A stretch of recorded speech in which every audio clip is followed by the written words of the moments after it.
আজকে নতুন একটি রেসিপি নিয়ে এলাম, চিলি সয়া। আমি সয়াবিন নিয়ে নিলাম, এতে জল দিয়ে ভিজিয়ে রাখলাম, তারপর এটা সিদ্ধ করে নেব। দেখুন আমি সিদ্ধ করে নিয়েছি। এখন ভালো করে ধুয়ে নিলাম, জলটা আমি ঝরিয়ে নেব। দেখুন একদম শুকনো করে জল ঝরিয়ে নিলাম।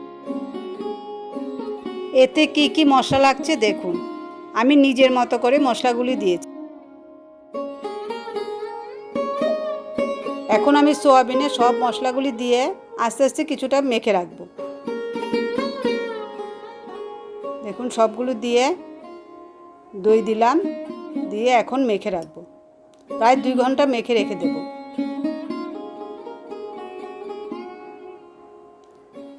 এবার আমি রসুন থেতো করে নিলাম, আদা রসুনটা একটু বেটে নিলাম,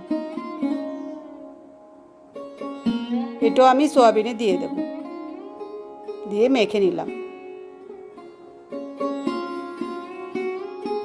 এখন আমি সব সবজিগুলো কেটে নেব। রসুন, পেঁয়াজ, টমেটো, ক্যাপসিকাম, পেঁয়াজ পাতা, এগুলোকে একটু বড় বড় টুকরো করে কেটে নেব।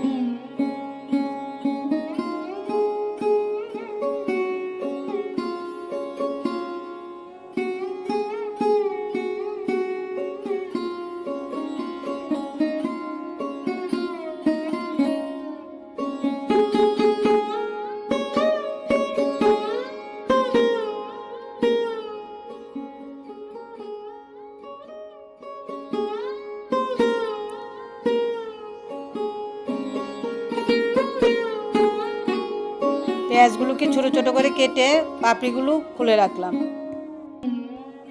এখন রসুনগুলোকে ছুলে রসুনগুলো থেতো করে নেব। দেখুন সব সবজি আমার রেডি হয়ে গেছে। এখন আমি রান্না বসাবো।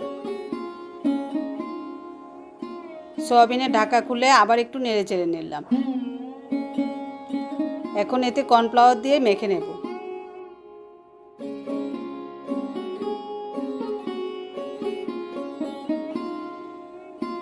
কড়াইতে তেল দিয়ে আমি এখন সোয়াবিনটা ভেজে নেব, একটা একটা করে দিয়ে ভেজে নেব।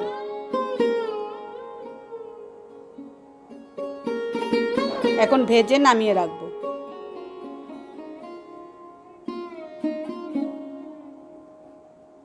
দেখুন লাল লাল করে ভেজে নিয়েছি। ওই তেলে আমি রসুন, পেঁয়াজ সব সবজিগুলো আমি দিয়ে নেড়ে চেড়ে নেব।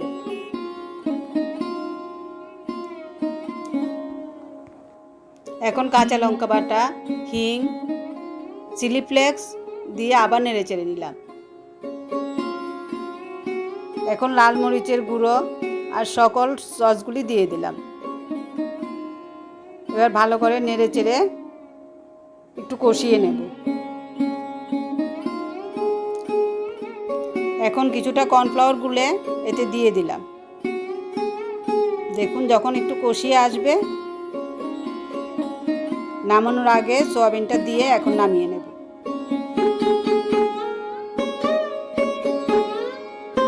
এটা আমার রেডি হয়ে গেছে। এটা আপনাদের যদি ভালো লাগে তাহলে ঘরে ট্রাই করবেন। প্লিজ লাইক, কমেন্ট, শেয়ার এবং সাবস্ক্রাইব করে দেবেন। প্লিজ সাবস্ক্রাইব করবেন। প্লিজ কমেন্ট করে জানাবেন কেমন লাগলো। আবার একটি নতুন রেসিপি নিয়ে আসছি।